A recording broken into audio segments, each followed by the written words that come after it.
సాయంకాలం మరొకసారి మీకు అందరికీ హృదయపూర్వక వందనాలు.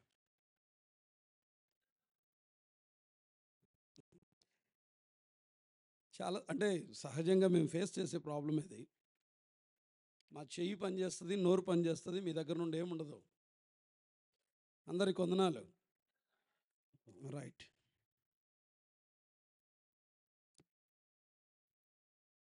దేవుని వాక్యాన్ని చదువుకుందాం. దేవుని గ్రంథంలో నుండి కొరింథీయులకు రాసిన మొదటి పత్రిక 1వ అధ్యాయం 10 నుండి 12 వచనాలు చదువుదాం. సహోదరులారా, మీరందరూ ఏకభావంతో మాట్లాడవలననియు, మీలో కక్షలు లేక ఏక మనస్సుతోనూ ఏక తాత్పర్యముతోనూ మీరు సన్నద్ధులై ఉండవలననియు మన ప్రభు అయిన యేసుక్రీస్తు పేరట మిమ్మల్ని వేడుకొనుచున్నాను. నా సహోదరులారా, మీలో కలహములు కలవని మిమ్మల్ని గురించి క్లోయే ఇంటి వారి వలన నాకు తెలియవచ్చును. మీలో ఒకడు నేను పౌలు వాడను, ఒకడు నేను అపొల్లో వాడను, మరి ఒకడు నేను కేఫా వాడను, ఇంకొకడు నేను క్రీస్తు వాడనని చెప్పుకొనుచున్నారని నా తాత్పర్యం. ప్రార్థన చేద్దాం. పరిశుద్ధుడైన తండ్రి,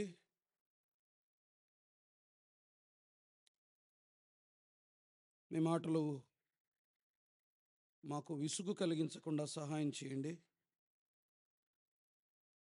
వాక్యాన్ని సాత్వికమైన మనసుతో అంగీకరించడానికి కృప చూపండి. మీ దాసుని యోగ్యతను ఎరిగిన దేవుడు, ఆదుకోండి. బలహీనుడున్న ప్రభువా, మీ ప్రజల క్షేమం కొరకై మీరు ఉపయోగించండి. యేసుక్రీస్తు ప్రభువుకే అత్యధికమైన మహిమను కలిగించుకున్నామని. చాలా దూరం మా ప్రియులు వచ్చారు, మేము ఇంత దూరం ప్రయాణం చేసి వచ్చాం. ఎంతో కొంతైనా ఆత్మీయ ప్రయోజనం మేము పొంది వెళ్ళటానికి సహాయం చేయమని యేసుక్రీస్తు ప్రభువునే మా మధ్య మహిమపరచుమని క్రీస్తు యేసు దివ్యమైన నామమున స్తుతులు చెల్లించి ప్రార్థన చేసి అడిగి వేడుకుంటున్నాం మా పరమ తండ్రి. ఆమేన్. చెప్పండమ్మా ఇంకొకసారి.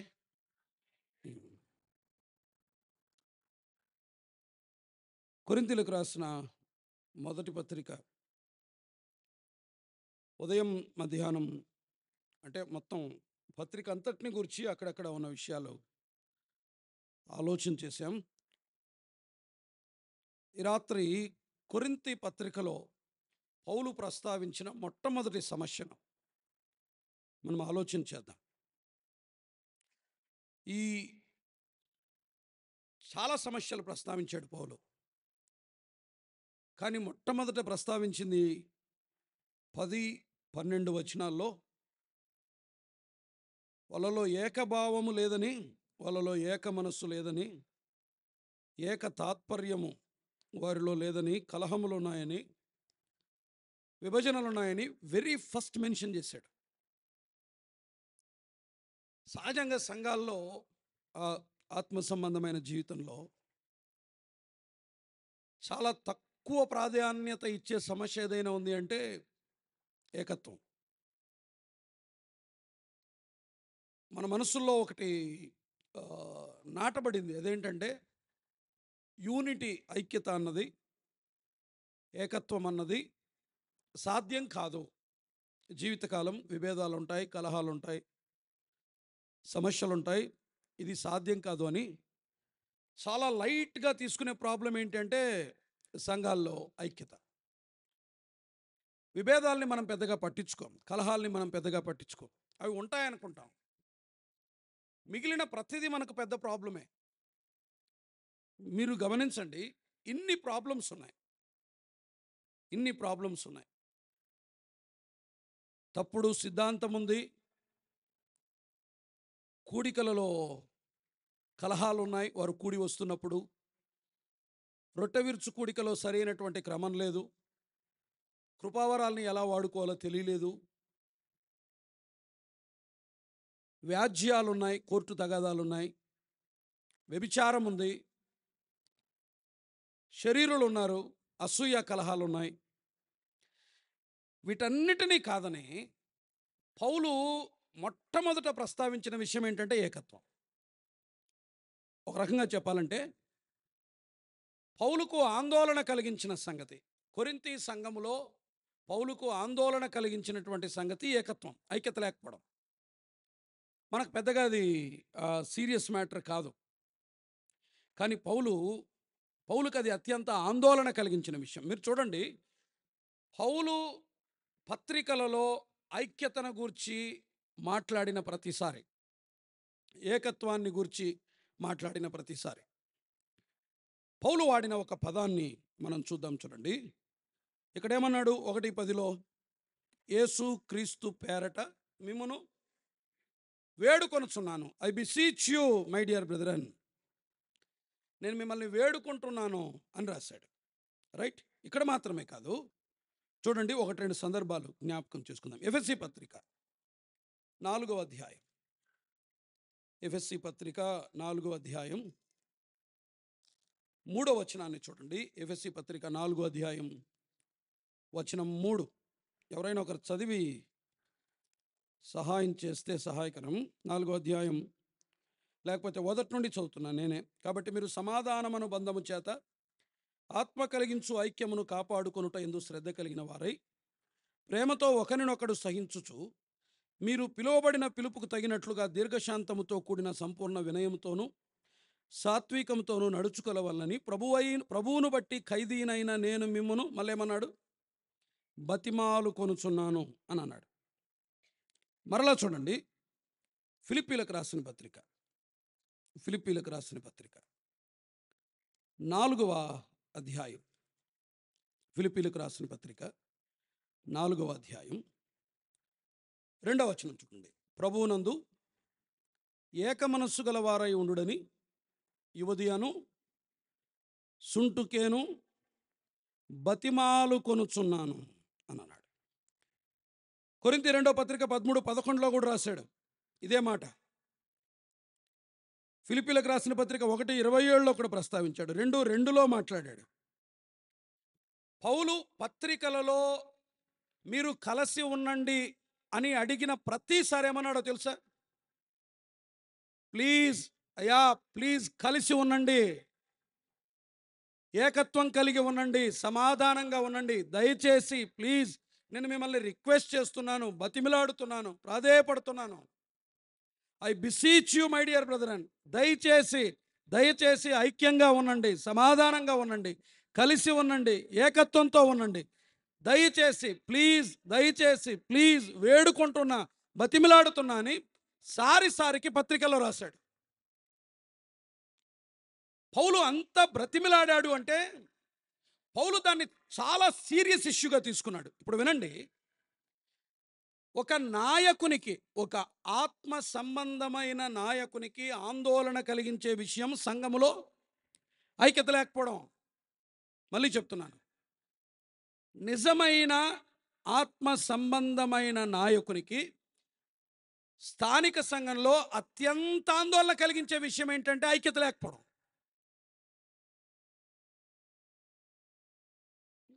స్థానిక సంఘములో సమాధానం లేకపోయినా, ఐక్యత లేకపోయినా, ఏకత్వం లేకపోయినా, నీకు చీమ కుట్టినట్టయినా లేదు అంటే నీ నాయకత్వాన్ని ప్రశ్నించాల్సి వస్తుంది, నీ నాయకత్వాన్ని సందేహించాల్సి వస్తుంది.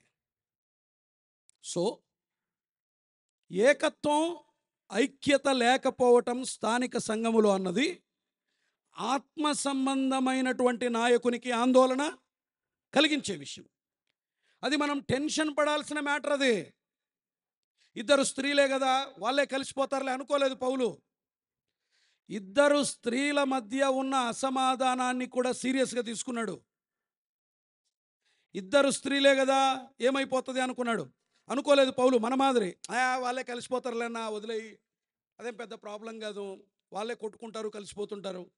పౌలు అలా సీరియస్గా తీసుకోలేదు. నిజమైన ఆత్మ సంబంధమైన నాయకుడు సంఘములో ఐక్యత లేకపోవటాన్ని చాలా సీరియస్గా తీసుకుంటాడు. సో ఐక్యత లేకపోవటం అన్నది ఆత్మ సంబంధమైన నాయకునికి ఆందోళన కలిగించే విషయం. Point number 1. నెంబర్ 2, రెండవ చూడండి, కొరింథీయులకు రాసిన మొదటి పత్రిక 1వ అధ్యాయం 10వ వచనం. 1:10. మీరందరూ ఏకభావంతో మాట్లాడవలననియు, లేకపోతే 11 చూడండి. నా సహోదరులారా, మీలో కలహములు కలవని మిమ్మును గురించి క్లోయే ఇంటి వారి వలన నాకు తెలియవచ్చెను అనుంది. ఎవరి క్లోయే? క్లోయే ఎవరు? కొరింథీ సంఘములో ఉన్నటువంటి ఒక సామాన్యమైనటువంటి విశ్వాసి, ఏ ఉమెన్, ఒక సాధారణ మహిళ. చాలామంది వ్యాఖ్యానకర్తలు ఏమంటారంటే ఒక సంపన్నవంతమైన మహిళ, చాలా ఐశ్వర్యం కలిగినటువంటి ఒక మహిళ. బట్ ఆమె విశ్వాసి, ఆమె బిలీవర్. విశ్వాసి అయినటువంటి క్లోయే కొరింథీ సంఘములో, తన సంఘములో ఏ కామన్ బిలీవర్, నేను మళ్ళీ చెప్తున్నాను, ఒక సామాన్యమైనటువంటి విశ్వాసి తన స్థానిక సంఘములో అతిపెద్ద సమస్యను గుర్తించింది. బాగా వినాలి, బాగా వినాలి. ఇది వాయిస్ లాగుతుంది బ్రదర్, తెలియదు, రీజన్ ఏమో తెలియదు. మార్నింగ్ చాలా బాగుంది, ఇప్పుడు మాత్రం ఇబ్బందిగా ఉంది. కొంచెం మానిటర్ రావట్లేదు అసలు, నా వాయిస్ నాకు వినిపించలే.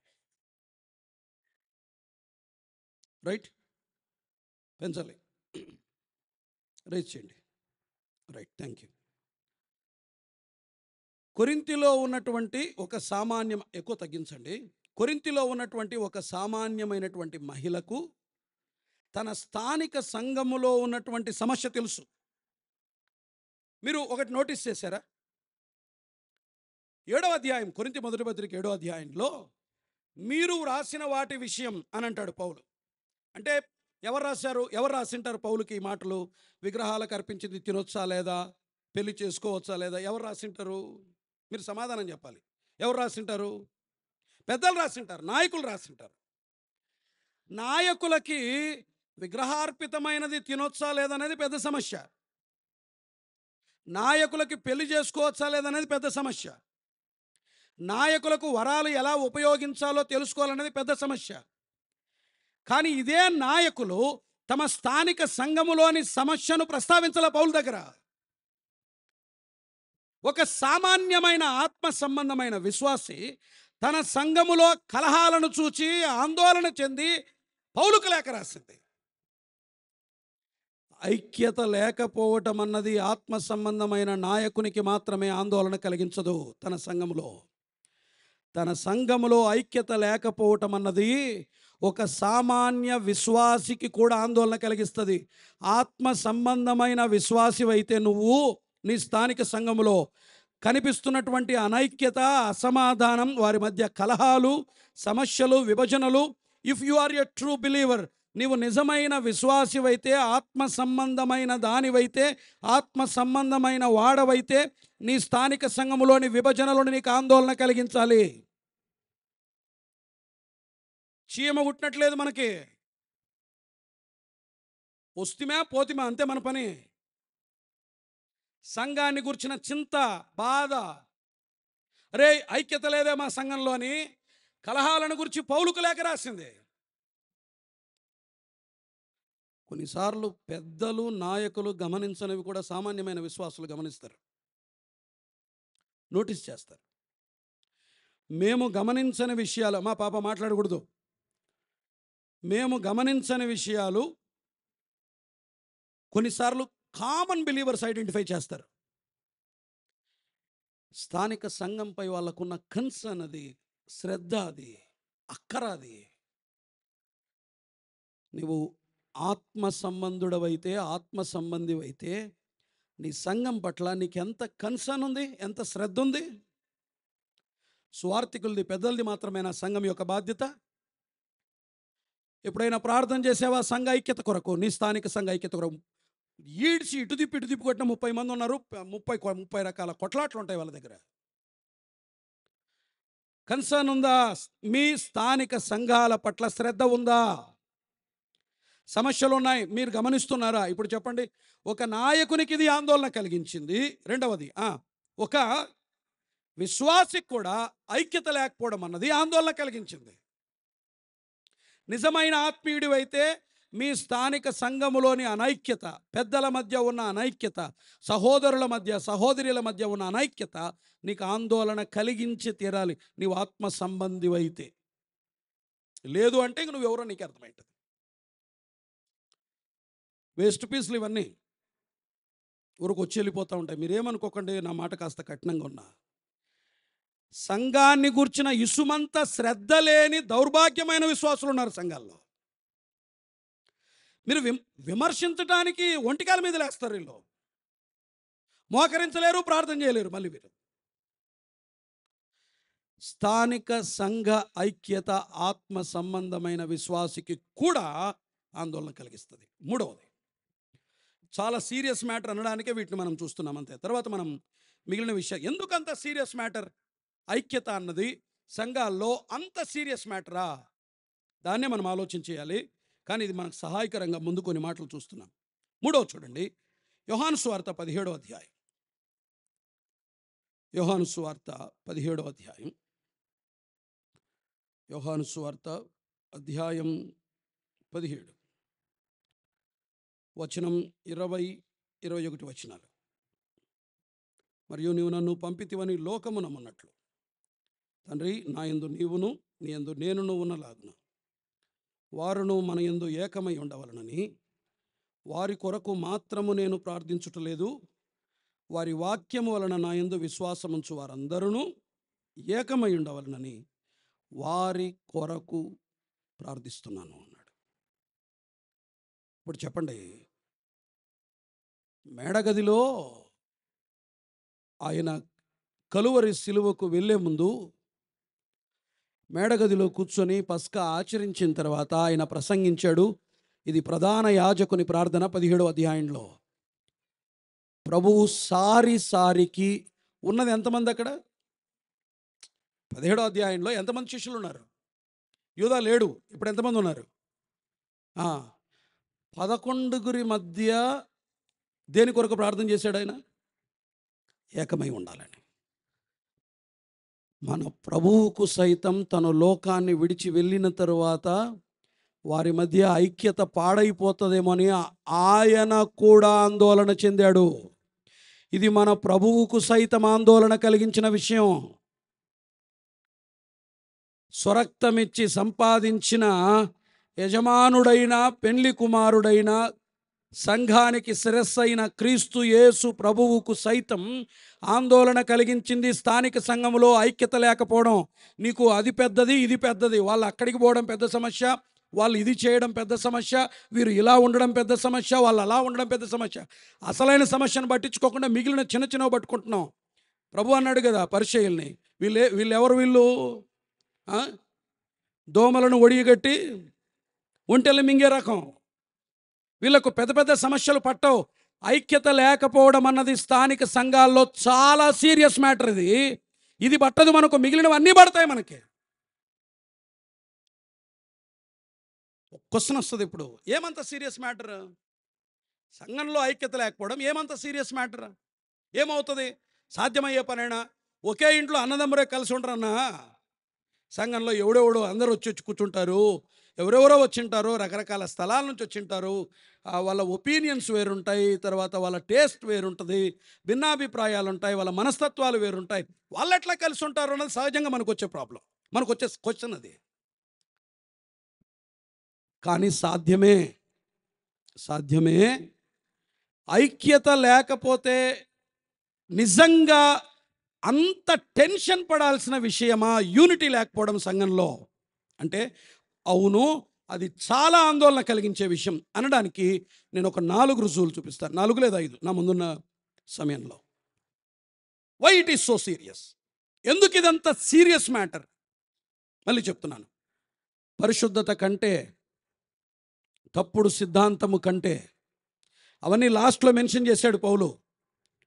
కాలక్రమ పద్ధతిలో రాయాల్సి వచ్చినప్పుడు పౌలు వెరీ ఫస్ట్ పాయింట్ బ్లాక్లో పెట్టి కొరింథీలు ఇట్లా పెట్టి మాట్లాడింది అదే. మీలో కలహాలు ఉన్నాయి. ఆ తర్వాత మాటికి మెన్షన్ చేస్తూ వచ్చాడు. ఒక మాట చెప్పమంటారా? సంఘములో సమస్త సమస్యలకు తల్లి లాంటిది ఇది. ఈ సమస్య ప్రారంభమైందంటే మిగిలినవన్నీ దాని పిల్లలే. ఈ తప్పుడు సిద్ధాంతాలు, ఈ అపరిపక్వత, ఈ వ్యాజ్యాలు, ఈ పాపం, ఇవన్నీ దీని పిల్లలే. అనైక్యత అన్నది అంత సీరియస్ అంటే ఎస్, అంత సీరియస్ అనటానికి నేను ఒక 4-5 రుజువులు నేను చూపించి వర్తమానాన్ని ముగిస్తాను. 17వ అధ్యాయం యోహాను సువార్త 17వ అధ్యాయం. అక్కడే ఉన్నాం కదా. కాబట్టి దాన్ని మనం అక్కడి నుంచే స్టార్ట్ చేద్దాం. రైట్. 17వ అధ్యాయం 30-31 వచనాలు. మరియు నీవు నన్ను పంపితివని లోకము నమ్మునట్లును తండ్రి, నా యందు నీవును నీ యందు నేనును ఉన్నలాగున వారును మన యందు ఏకమై ఉండవలనని వారి కొరకు మాత్రము ప్రార్థించుటలేదు, వారి వాక్యము వలన నా యందు విశ్వాసముంచు వారందరూ ఏకమై ఉండవలనని వారి కొరకు ప్రార్థన చేస్తున్నాను అన్నాడు. 30వ వచనం మళ్ళా చూద్దామా? నీవు నన్ను పంపితివని లోకము నమ్మునట్లు. జాగ్రత్తగా వచనం గమనించండి. నీవు నన్ను పంపితివని లోకము నమ్మునట్లు తండ్రి, నా యందు నీవును నీ యందు నేనును ఉన్నలాగున వారును ఏకమై ఉండవలనని వారి కొరకు మాత్రము నేను ప్రార్థించట్లేదు, మనందరి కొరకు కూడా ప్రార్థిస్తున్నాను అన్నాడు. ఇప్పుడు చెప్పండి, యేసుక్రీస్తును తండ్రి లోకమునకు పంపాడు. యేసుక్రీస్తు పాపులను రక్షించడానికి లోకానికి దిగి వచ్చాడు అనే ఈ సువార్తను లోకం నమ్మాలంటే ఎవరు ఏకమై ఉండాలి? హలో అమ్మా, ఒకసారి తలలు పైకెత్తండి, ఇటువైపు నా వైపు చూడండి. లోకం యేసుక్రీస్తును నమ్మాలంటే ఏకత్వం ఎవరి దగ్గర ఉండాలి? చెప్పాలి గట్టిగా. మనమంటే సంఘం. ప్రభువైన యేసుక్రీస్తు నోట నుండి వచ్చిన మాటది. యేసుక్రీస్తును లోకం నమ్మాలంటే ఆ యేసుక్రీస్తును లోకమును నమ్మమని ప్రకటించే సువార్తను ప్రకటించే సంఘం ఏకమై ఉండాలి. ఇప్పుడు ఇలా చెప్తాను, నేను వ్యతిరేకమైన భాష వాడతాను. మనము ఏకముగా లేము, ఫలితం ఏంటి చెప్పండి? లోకమేసు ప్రభు నమ్మదు. ఐక్యత లేకపోవడం అన్నది సువార్తను దెబ్బతీస్తుంది. వీళ్ళు గ్రూపులు సమాధాన సువార్త రోడ్ల మీదకి పోయి ప్రకటిస్తారు. ఒకే ఊరే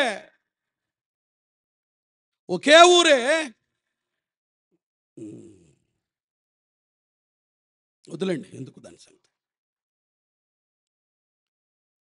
ఒకే భవనం, ఊరు కాదు, సేమ్ బిల్డింగ్, 2 ఆరాధనలు. సమాధాన స్వార్థ రోడ్ల మీదకి వెళ్ళి ప్రకటిస్తాం మనం. రీసెంట్గా ఒక చోట ఇష్యూ వచ్చింది. వాళ్ళు పెట్టిన ప్రపోజల్ ఏంటో తెలుసా? 2 గ్రూప్స్ అయినాయి. వాళ్ళు పెట్టిన ప్రపోజల్ ఏంటో తెలుసా? అన్నా, మనం కలిసి ఉండలేము, మేము మార్నింగ్ 9 to 11, మీరు ఆఫ్టర్నూన్ 12 to 2. ఇదే బిల్డింగే, సేమ్ బిల్డింగ్, వేరే వాళ్ళు కాదు. సోకాల్డ్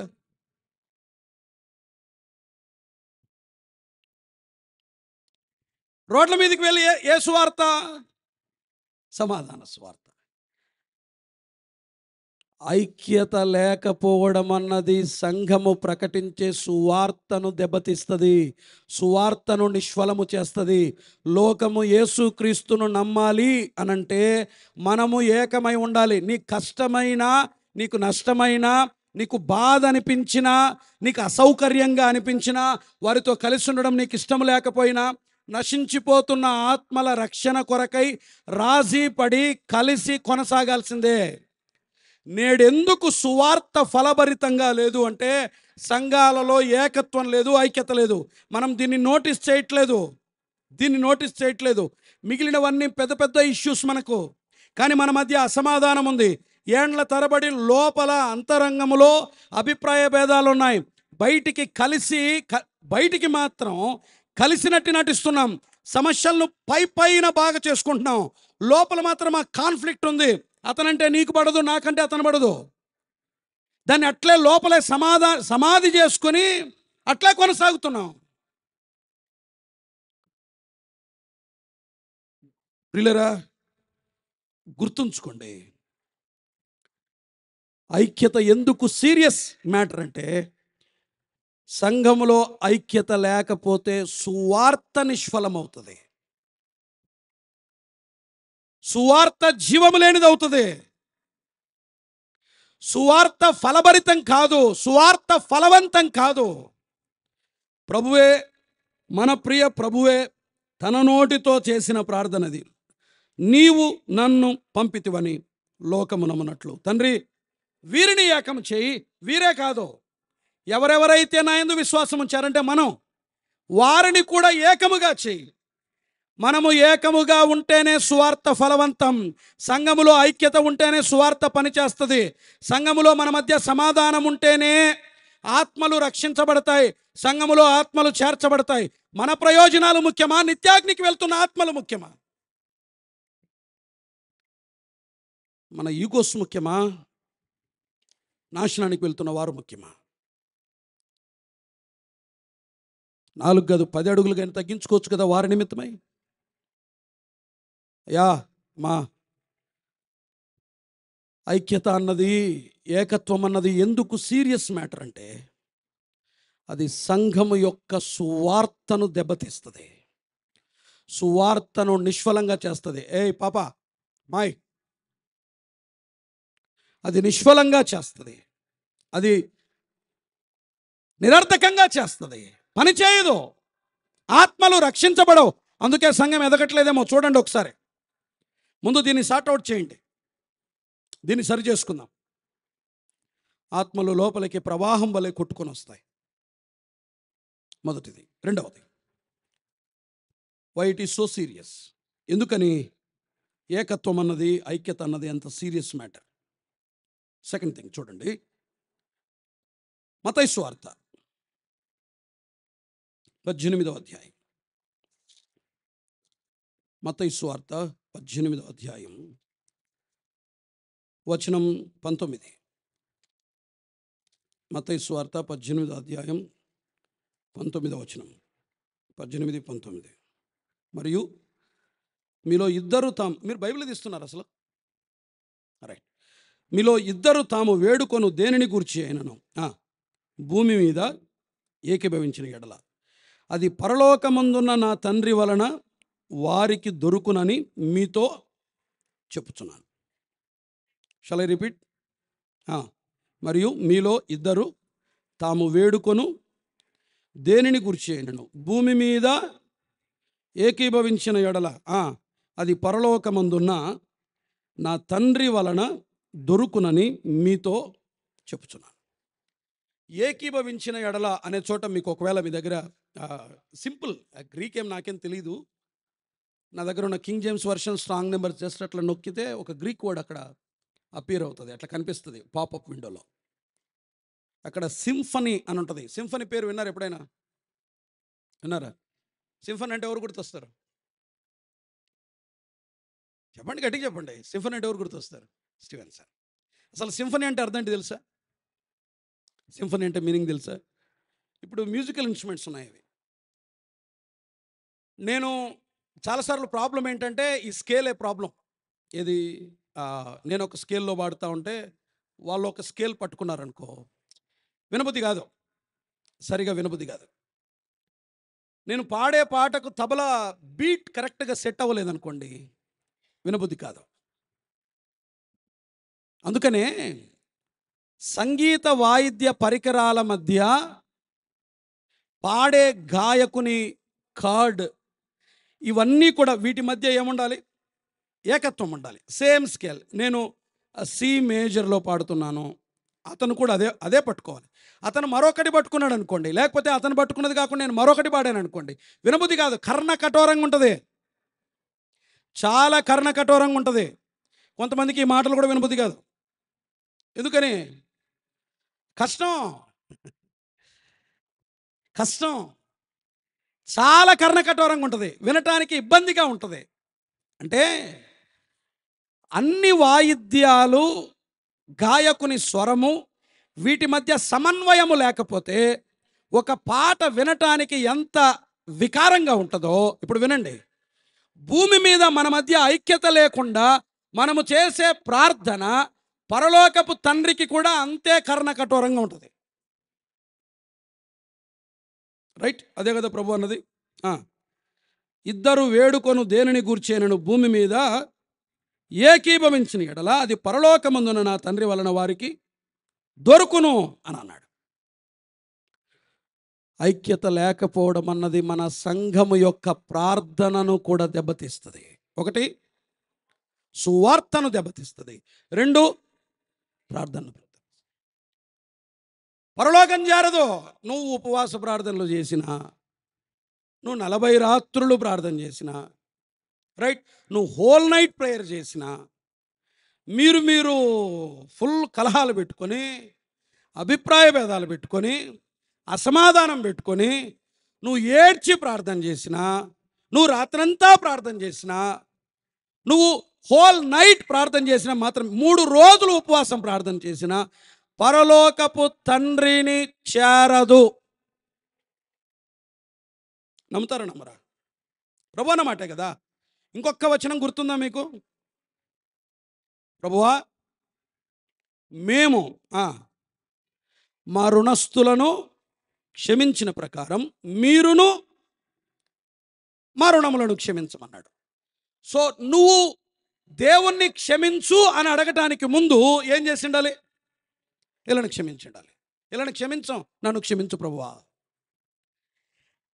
అది అంగీకరించబడదు. నీ ఆరాధన అంగీకరించబడదు, నీ ప్రార్థన అంగీకరించబడదు. మళ్ళీ చెప్తున్నాను, నీ సహోదరునితో అసమాధానం ఉందని తెలిసి బలిపీఠాన్ని సమీపిస్తున్నావు, నీ అర్పణ పక్కన పెట్టి వెళ్ళి సమాధానపడి తర్వాత రా అన్నాడు. నీ ఆరాధన పరలోకము చేరదు, క్షమాపణ కొరకైన నీ ప్రార్థన పరలోకము చేరదు, సంఘముగా కూడి మనము చేసే ప్రార్థన కూడా పరలోకం చేరదు. ఐక్యత లేకపోతే సంఘము యొక్క ప్రార్థనను కూడా దెబ్బతీస్తుంది. ఆయన వినలేడు, పరలోకం నుండి మనకు దొరకదు. సంఘ ప్రార్థన నిష్ఫలము వెనుక సంఘ ప్రార్థనల ప్రయాస ఉంది, కానీ ఫలితము లేకపోవటానికి కారణం మన మధ్య ఉన్న అనైక్యత, అసమాధానం. దీన్ని మనం పట్టించుకోం. ప్రార్థనకు వచ్చినామా లేదా ముఖ్యం, ప్రార్థన చేసినామా లేదా ముఖ్యం. గంట చేస్తాడు, మళ్ళీ పడదు, అస్సలు పడదు. చూస్తే పనులు నములుతుంటాడు, వాళ్ళని చూసి పనులు కొరుకు పడేస్తూ ఉంటాడు. వాళ్ళని చూసి చేతికి దొరికితే మనిషి కూడా కొరికే అంత కోపం ఉంటుంది. గంట చేస్తాడు ప్రార్థన.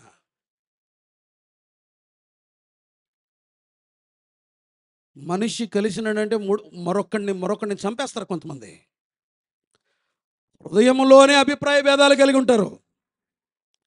ప్రపంచం ఎట్లుంటుందో తెలుసా?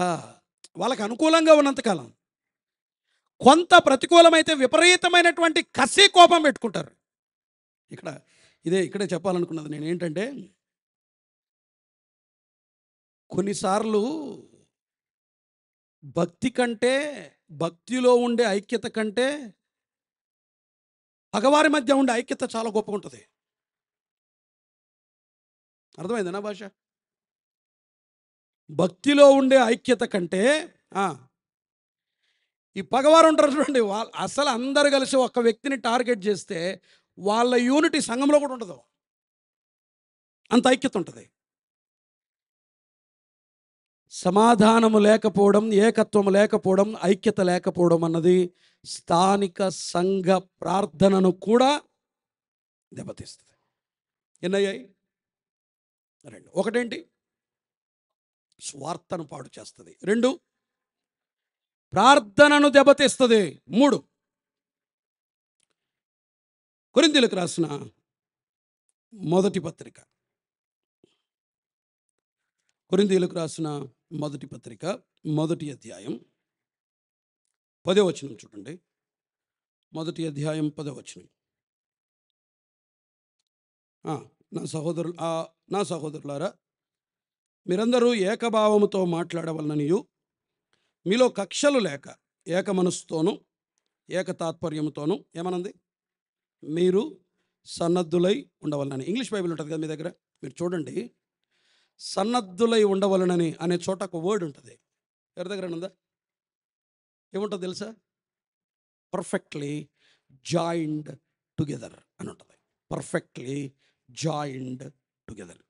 ఇది మెడికల్ టెర్మినాలజీ, వైద్య పరిభాష. ఈ వర్డ్ మెడికల్ టెర్మినాలజీ అంటే వినాలి. నాకు ఈ లెఫ్ట్ హ్యాండ్ వినాలి. లెఫ్ట్ హ్యాండ్ ఒకసారి శ్రీశైలంలో మ్యారేజ్ చేయడానికి వెళ్ళాను. శ్రీశైలంలో మ్యారేజ్ చేయడానికి వెళ్తే పైన బ్లేజర్ వేసుకోవాలి. నన్ను పిలుస్తున్నారు. జస్ట్ అప్పుడే దిగాను నేను, వైజాగ్ నుండి జస్ట్ అప్పుడే దిగాను. ఇంకా ఫ్రెష్ అవ్వలేదు, ఏమవ్వలేదు. బ్లేజర్ వేసుకోవాలి. నేను ఇలా పెట్టాను చెయ్యి, అది అందలేదు. మళ్ళీ ఇలా పెట్టి లాగడానికి లోపలికి వెళ్ళి ప్రయత్నం చేశాను. ఈ భుజము గూడు ఉంటుంది కదా, ఇది ఇట్లా బయటకు వచ్చినట్టు అనిపించింది. వేలాడిపోయింది, ఇట్లా వేలాడబడింది. పక్కన ఒక పీఈటీ మాస్టర్ ఉన్నాడు. సార్ ఉండండి. ఇది అసలు పని చేయకుండా అయిపోయింది. ఈ గూట్లో నుంచి ఇది బయటకు వచ్చేసింది, ఇట్లా బయటకు వచ్చేసింది, డిస్లొకేట్ అయింది. సార్ ఉండండి అన్నాడు. వెంటనే అట్లే పట్టుకొని మళ్ళీ ఇట్లా అన్నాడు, లోపలికి పోయింది. విపరీతమైన పెయిన్ వచ్చింది. అప్పటికి వేసుకున్నాను. ఆ రోజంతా చాలా ఇది ప్యారలైజ్ అయినట్టు అనిపించింది. పోయింది అనుకున్నా చేయి. నేను ఇప్పటికి ఉంది ప్రాబ్లం నాకు. అది పూర్తిగా పైకి ఎత్తలేని చేతిని, దూకోవడం కష్టం, లేకపోతే తల ఇటువైపు పెట్టుకోవడం కష్టం. ఇప్పటికి ప్రాబ్లం ఉంది, చూయించుకోవాలి. నెగ్లెక్ట్ చేస్తా ఉన్నా. ఇది కరెక్ట్ ఉండాల్సినటువంటి ఆ కీలు ఉండాల్సిన స్థలంలో లేదు. పర్ఫెక్ట్లీ జాయింట్ టుగెదర్ అంటే అర్థం అది. ఇప్పుడు వినండి, మీరు కలిసి ఉండమని చెప్పాడు. ఎందుకు కలిసి ఉండమని చెప్పాడంటే మీరు పర్ఫెక్ట్గా ఫిట్ అయి ఉండాలి. ఇప్పుడు వినండి, ఈ చెయ్యి ఈ నా భుజము గూడులో నుండి పక్కకు పోయినప్పుడు ఒకసారి రోహిత్ శర్మ కూడా జరిగింది. అది క్రికెట్ చూసే వాళ్ళకి మీకు ఐడియా ఉంటుందో లేదా. అతను ఇట్లా అనుకున్నాడు, లోపలికి తన చేత్తో తనే అనుకున్నాడు, కరెక్ట్ సెట్ అయింది. అది ఇది బయటకు వచ్చినప్పుడు చిన్న పెన్ను కూడా లేపలేను. ఎందుకని? ఇది దాని స్థానంలో లేదు. నా కీలుకు అతికి లేదు, అది కీలుకు అతికి లేదు, పర్ఫెక్ట్గా ఫిట్ అవ్వలేదు, పర్ఫెక్ట్గా జాయింట్ అవ్వలేదు. అప్పుడు ఏమైపోతుంది? నేను పెన్ను కూడా లేపలేను, నా వల్ల కాదు. దాని అర్థం అది. సన్నద్ధులై ఉండవలననే మాటకి అర్థం ఏంటంటే పర్ఫెక్ట్లీ జాయింట్ టుగెదర్. కరెక్ట్ ఇక్కడ ఫిట్ అయింది అనుకోండి, నేను 10 కేజీలను కూడా సులభంగా లేపగలను. ఇప్పుడు చెప్పండి, ఐక్యత అనేది సంఘము యొక్క సామర్థ్యాన్ని దెబ్బతీస్తుంది. ఐక్యత లేకపోవడం అనేది ఒకటి. చెప్పాలి, మనం సువార్త ఫలవంతం కాదు. 2, మన ప్రార్థన ఫలవంతం కాదు. 3, సామర్థ్యం, దేవుని సంఘము ద్వారా జరిగే పని కూడా ఫలవంతం కాదు. పని జరగదు, శక్తిహీనులమైపోతాం, పరిచర్య జరగదు, మన సామర్థ్యం దెబ్బతింటది. ఇంకొక వచనం ఇదే మాట మరొక చోటను చూడండి కావలిస్తే. ఎఫెసీ పత్రిక 4వ అధ్యాయం. ఎఫెసీలకు రాసిన పత్రిక 4వ అధ్యాయం 16వ వచనం చూడండి. 4:16. ఆయన శిరస్సై ఉన్నాడు, ఆయన నుండి సర్వ శరీరము చక్కగా అమర్చబడి తనలోనున్న ప్రతి అవయవము తన పరిమాణము చొప్పున పని చేయుచుండగా, ప్రతి అవయవము పని చేయుచుండగా ప్రతి కీలు వలన కలిగిన బలము చేత అతుకబడి ప్రేమయందు తనకు క్షేమాభివృద్ధి కలుగునట్లు శరీరమునకు అభివృద్ధి కలుగు చేసుకొనుచున్నది అన్నాడు. కీలు వలన కలిగిన బలము చేత అతుకబడి, పర్ఫెక్ట్గా కీళ్ళు, ఈ జాయింట్స్ పర్ఫెక్ట్గా ఫిట్గా ఉన్నాయనుకోండి, ఎంత బలాన్నైనా పైకి లేపుతాం. స్థానిక సంఘం ఐక్యంగా ఉంటే అది బలమైన కార్యాలు చేస్తుంది. దాని సామర్థ్యం చాలా శక్తివంతంగా ఉంటుంది. సంఘ పనితీరు దెబ్బతినటానికి కారణం మన ఐక్యత లేకపోవడమే. మన వర్తమానాల్లో పసలేదు, మన కూడికల్లో జీవం లేదు. వర్తమానాలు వినబడుతున్నాయి కానీ పని చేయట్లేదు. సంఘం ఏ పని చేయలేకపోతుంది. కానీ ప్రభు ఏమన్నాడు? ఈ బండ మీద నా సంఘమును కట్టుదును, పాతాళ లోక ద్వారములు దాని ఎదుట నిలవలేరు. ప్రపంచములో అత్యంత శక్తివంతమైన వ్యక్తి అమెరికన్ ప్రెసిడెంట్ కాదు. ప్రపంచములో అత్యంత శక్తివంతమైన వ్యవస్థ దేవుని సంఘం. పాతాళ లోక ద్వారములు దాని ఎదుట నిలవనేరు. అంత శక్తివంతమైంది సంఘం. శక్తివంతమైన సంఘం శక్తిహీనం కావటానికి కారణం ఏంటో తెలుసా? మీ ఇద్దరి మధ్య ఉన్న ఐక్యత. స్థానిక సంఘంలో ఉన్న అసమాధానం, అభిప్రాయ భేదాలు, స్పర్ధలు, కలవని మనస్సులు, పని జరగట్లా, సంఘం శక్తిహీనమైపోతుంది. పౌలు ఎందుకు సీరియస్గా తీసుకున్నాడో తెలుసా? ఐక్యత లేకపోవడం ఒక నాయకునికి ఎందుకు ఆందోళన కలిగిస్తుందో తెలుసా? ఐక్యత లేకపోవడం ఒక విశ్వాసికి ఎందుకు ఆందోళన కలిగిస్తుందో తెలుసా? ఐక్యత లేకపోవడం ప్రభువుకు సైతం ఎందుకు ఆందోళన కలిగించిందో తెలుసా? దేవుని సంఘం ప్రకటించే సువార్త నిష్ఫలమైపోతుందని, దేవుని సంఘం చేసే ప్రార్థనలు పరలోకము చేరవని, దేవుని సంఘము చేసే పరిచర్య నిస్సారమైపోతుందని, శక్తిహీనమైపోతుందని, అందుకు వారు ఆందోళన చెందారు. మన సంఘాలన్నీ ప్రోగ్రామ్ ఓరియంటెడ్ అన్నీ. కూడిక జరిగిందా లేదా, ఫలం మ్యాటర్ కాదా, కూడిక జరిగిందా లేదా, బైబిల్ స్టడీ జరిగిందా, జరిగింది. ఆరాధనలు చప్పగా, వాక్య ధ్యాన కూడికలు జీవము లేకుండా, విజ్ఞాపనల్లో ఎలాంటి జీవం కనిపించదో, ఎండిపోయిన కూడికలు, ఎండిపోయిన ప్రసంగాలు, పరిశుద్ధులకు క్షేమం కలగట్లా, పని చేస్తున్నాం ఫలము రావట్లా, సంఘం ప్రయాసపడుతుంది, ఎలాంటి ప్రయోజనం లేదు, సామర్థ్యం దెబ్బతింది, శక్తిహీనమైపోయింది, బలహీనమైపోయింది. కారణం ఏంటి? మన మధ్య ఉన్న ఐక్యత. మనకెందుకని ఇది సీరియస్ కాదు? దీన్ని ఎందుకు మనం సీరియస్గా తీసుకోవట్లేదు?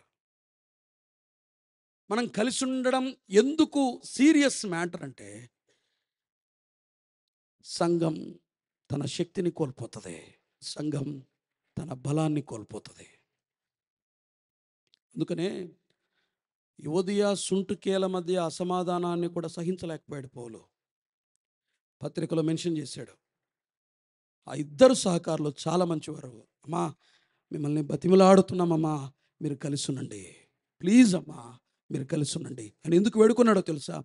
ఫిలిప్పీ సంఘం చాలా బాగా ఉంది, యాక్టివ్గా ఉంది. కానీ వీరి మధ్య ఉన్న అనైక్యత ఆ సంఘం యొక్క సామర్థ్యాన్ని ఎక్కడ దెబ్బతీస్తుందో అని ఆందోళన చెంది పౌలు పత్రికలో వాళ్ళిద్దరి పేర్లు రాశాడు. అయ్యా అమ్మా, దయచేసి కలిసి ఉందాం. సంఘ ప్రార్థనలు నిష్ఫలమవుతున్నాయి. సంఘం ప్రకటించే సువార్త నిరర్ధకమవుతా ఉంది. సంఘం శక్తిహీనమైపోతుంది. మన మధ్య ఉన్న కలహాలు, మన స్వార్థపూరిత ప్రయోజనాల కొరకై, మన ఈగో సాటిస్ఫై చేసుకోవడం కోసం, ఎదుటి వ్యక్తి యొక్క ఘనతను ఓర్వలేక, వరాలను ప్రదర్శించుకోవటానికి అవకాశం దొరకలేదని, మన స్వార్థపూరిత ప్రయోజనాల కొరకై మన మధ్య ప్రారంభమైన అనైక్యత, కలహాలు సంఘానికి ఎంత నష్టం కలిగిస్తున్నాయో ఆలోచన చేస్తున్నారా? శక్తివంతమైన దేవుని సంఘం ఎందుకు శక్తిహీనమైపోయిందో ఆలోచన చేస్తున్నారా? ఐక్యత లేకపోవడం. మన స్వార్థ పనిచేయదు, మన ప్రార్థనలు నిష్ఫలమవుతాయి, సంఘము పడే ప్రయాస కూడా ఎలాంటి ఫలితాన్ని పొందదు. సమాధాన పడదాం, ఐక్యత సాధిద్దాం. అన్నీ చెప్పాడు ఒకసారి. ఆయన చెప్పింది అదొకటి బాగా గుర్తుంది, నాకు చాలా బాగా గుర్తుంది. ఎవరో ఆయన కోసం క్షమాపణ అడగాలని పరిగెత్తుకుంటూ వెళ్ళి ఆయన కూడా నాకు తెలుసులేండి, అవతల ఉన్న వ్యక్తి కూడా. ఆదివారం ఆరాధన చేయాలి, ఆయన దగ్గర క్షమాపణ కోసమని పరిగెత్తి వెళ్ళి ఆయన లోపలికి పోతే ఆయన సమాధాన పడనని చెప్పి బయటికి తిట్టి పంపిస్తే, మళ్ళీ వెనక్కి వచ్చి మళ్ళీ మనసుకు ఏదో అనిపిస్తే మళ్ళీ బండి వేసుకొని వేరే ఊరిలో ఉన్నట్టే అక్కడికి వెళ్ళి క్షమాపణ అడిగి సమాధానపడి వచ్చానని అనే చెప్పాడు. నాకు ఇప్పటికీ గుర్తుంది, చాలా చోట్ల చెప్పాను కూడా. అది యూనిటీని, ఏకత్వాన్ని చాలా సీరియస్గా తీసుకుంటారు కొంతమంది. మీరు ఇప్పుడు చిన్న చిన్న కలహాలు వచ్చినప్పుడు రాత్రి నిద్ర పడుతుందా మనకి? మళ్ళీ వాళ్ళు పలకరించేంత వరకు, వాళ్ళతో సమాధాన పడేంత వరకు మనకు గలిబిలే ఉంటుంది అంతరంగం. ఎప్పుడు పోతామో తెలియదు. ఇప్పుడు ఈ కోవిడ్ తర్వాత ఏం జరుగుతున్నాయో అర్థం కావట్లా, ఎవరు ఎట్లా పోతున్నారో అర్థం కావట్లా. ఎప్పుడు చస్తామో తెలియని జీవితానికి కక్షలు, ఈగోలు, అభిప్రాయ భేదాలు, స్పర్ధలు, రైట్, స్వార్థపూరిత ప్రయోజనాలు అవసరమా ప్రియులరా? చిన్న జీవితం కదా, కలుపుకుందాం, కలిసిపోదాం, క్షమిద్దాం. సమాధానం ఎప్పటికీ పైన జరగకూడదు, రూట్స్లో నుండి జరగాలి. కంప్లీట్గా తీసేసి సమాధాన పడాలి, అప్పుడే నెమ్మది ఉంటుంది. మన సమాధానాలన్నీ పైనే. ఇప్పటికి పని జరగాలి, సమాధాన పడదాం, చాలా నష్టం కలుగుతుంది. మొత్తమైన విన్నాం. 4, కొరింథీయులకు రాసిన మొదటి పత్రిక 1వ అధ్యాయం 10వ వచనం మరలా చదువుతున్నాను. సహోదరులారా, మీరందరూ ఏకభావంతో మాట్లాడవలననియు, మీలో కక్షలు లేక అనే మాట ఉంది.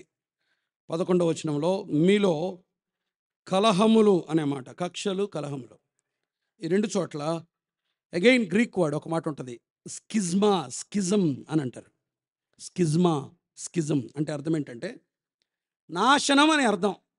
నాశనం అని అర్థం అంటే 2గా చీలిపోవడం అని అర్థం. మీకు అర్థమయ్యేటట్టు చెప్తాను.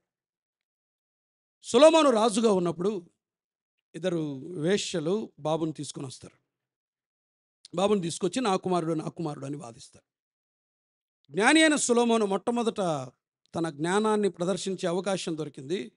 అప్పుడు దగ్గరున్న వాడిని పిలిచి ఆ బిడ్డను 2 ముక్కలుగా చేయమని చెప్తాడు.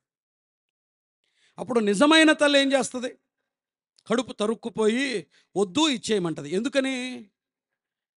బిడ్డ 2గా చీల్చబడితే ఏం పోతుంది? జీవం పోతుంది. స్కిజ్మా అనే గ్రీక్ వర్డ్కి మీనింగ్ ఏంటంటే నిర్జీవం, వినాశనం అని అర్థం. కక్షలు మనం చాలా తేలిగ్గా తీసుకుంటాం, కానీ స్కిజం అంటే అర్థం ఏంటంటే, స్కిజ్మా అంటే అర్థం ఏంటంటే వినాశనం, అంటే జీవము లేకుండా నాశనమైపోవడం అని అర్థం. ఇప్పుడు చెప్పండి, ఐక్యత లేకపోవడం అన్నది, మన మధ్య ఉన్న కక్షలు, కలహాలు దేవుని సంఘములో జీవము లేకుండా చేస్తుంది. ప్రార్థనలు చప్పగా ఉండడానికి కారణం అదే. నిర్జీవం అయిపోతుంది సంఘం. శక్తిహీనం కావడం కాదు, సంఘం తన జీవాన్ని కోల్పోతుంది. మన మధ్య విభేదాలు మన మధ్య ఉన్న జీవాన్ని పాడు చేస్తాయి. దేవుని సంఘములో జీవం తొణికిసలాడాలి, ఆరాధనలో జీవం కనబడాలి, నువ్వు నిలవబడి మాట్లాడుతున్నప్పుడు జీవం కనబడాలి, ప్రార్థిస్తున్నప్పుడు జీవం కనబడాలి. ఎందుకు నిర్జీవం అయిపోయాయి? ఎందుకు మన సహవాసాలు చప్పగా మారిపోయాయి? ఎందుకు నిరాసక్తంగా మారిపోయాయి? ఎందుకు చర్చ్ అంటే బోరింగ్ అనిపిస్తుంది మనకు? ఆ లైవ్లీనెస్, ఆ జీవం, ఆ తాజాదనం ఎందుకు దేవుని సంఘములో లేదంటే ఐక్యత లేకపోవడం. దేవుని సంఘములో జీవము లేకుండా చేస్తుంది అసమాధానం, అనైక్యత. అయ్యా, నా సమయం అయిపోయింది, నేను ముగిస్తున్నాను. దేవుని సంఘములో జీవము లేకుండా చేస్తుంది అనైక్యత, అసమాధానం. ఎందుకు సీరియస్ మ్యాటర్ ఇది? విని వెళ్ళిపోద్దండి. ఈ రాత్రి కొంచెం ఆలోచించండి. లోకాన్ని వదిలి, పాపాన్ని వదిలి ప్రభు కొరకు మనల్ని మనం అప్పగించుకొని వచ్చాం కదా. భయంకరమైన పాపాన్ని వదులుకున్న మనం చిన్న చిన్న ఈగోస్ని ఎందుకు వదులుకోలేము? చిన్న చిన్న స్పర్ధలను ఎందుకు పక్కన పెట్టుకోలేము? ఎందుకు కలిసి ఉండలేం? సంఘంలో ఎందుకు సమాధానంగా ఉండలేం? అసాధ్యమైన పనేం కాదు కదా. అయ్యా, నీవు ఆత్మ సంబంధి అయిన నాయకుడవైతే స్థానిక సంఘములో ఐక్యత లేకపోవడం అన్నది నీకు ఖచ్చితంగా టెన్షన్ పుట్టిస్తుంది, ఆందోళన కలిగిస్తుంది. అది నీ ప్రధానమైనటువంటి సమస్య అవుతుంది. దాన్ని నువ్వు ఎక్కువగా ఫోకస్ చేస్తావు, పౌలు మాదిరి. If you are a true believer, నీవు నిజమైన ఆత్మ సంబంధమైన ఒక సామాన్యమైన విశ్వాసివైనా, నీ స్థానిక సంఘంలో ఉన్నటువంటి అసమాధానం నీకు ఆందోళన కలిగించాలి, ఆ అనైక్యత నీకు బాధ కలిగించాలి. దాని విషయమే నువ్వు ఏదైనా ప్రయత్నం చేయాలి, ప్రార్థన చేయాలి. దాన్ని పరిష్కరించగలిగే వ్యక్తుల దగ్గరికి సమాచారాన్ని తీసుకుపోవాలి. మమ్మల్ని కలపండి సార్, మా మధ్య పరిస్థితులు బాగలేవని. ఒక విశ్వాసికి ఇది ఆందోళన కలిగిస్తుంది. మన ప్రభువు అయిన యేసుక్రీస్తు కూడా దాన్ని బట్టి ఆందోళన చెందాడు. మన సంగతి ఏంటి? నిమ్మకు నీరెత్తినట్టు ఏం పట్టకుండా ఎవడు ఎట్లయినా పోనీ, వాళ్ళు మాట్లాడుకుంటే మాట్లాడుకోపోతే. ఒక ఆయన అన్నాడు నాతో, నిజంగా బ్రదర్ వద్దులేండి బ్రదర్, వాళ్ళు దూరంగా ఉంటేనే మనకు మేలు అని అన్నాడు ఆయన. వాళ్ళిద్దరు కలహించుకుంటేనే మనకు మేలు, మన పబ్బం గడుస్తుంది. వాళ్ళిద్దరు ఏకమైతే నన్ను బతకనేరు బ్రదర్ అని అన్నాడు ఆయన. నిజంగా చెప్తున్నాను ఈ మాట. వాళ్ళిద్దరు ఏకమైతే నన్ను బతకనేరు, ఉండనివ్వండి అట్లే వాళ్ళని. ఇలాంటి దౌర్భాగ్యులు ఉన్నారు సంఘాల్లో. ఒక చిన్న తీర్మానం, మళ్ళీ చెప్తున్నాను, చిన్న జీవితం, చాలా చిన్న జీవితం, ఎప్పుడుంటామో తెలీదు. స్పర్ధలు, అభిప్రాయ భేదాలు పక్కన పెట్టండి. ప్రభు తన ప్రాణాన్ని ఇచ్చాడు సంఘం కోసం. ఆయన స్వరక్తమిచ్చి సంపాదించిన సంఘం ఇది. ఆయన రక్తాన్నే సంఘము కొరకు చిందించినప్పుడు, సంఘము నిమిత్తం ఆయన మరలా రాబోతున్నప్పుడు, ఇదే జీవము కలిగిన దేవుని సంఘం కోసం నీ ఈగోని ఎందుకు పక్కన పెట్టలేవు? నీకు అది దొరకలేదు, పర్లేదులే, వద్దు. నీకు ఆ స్థానం ఇవ్వలేదు, వద్దులే.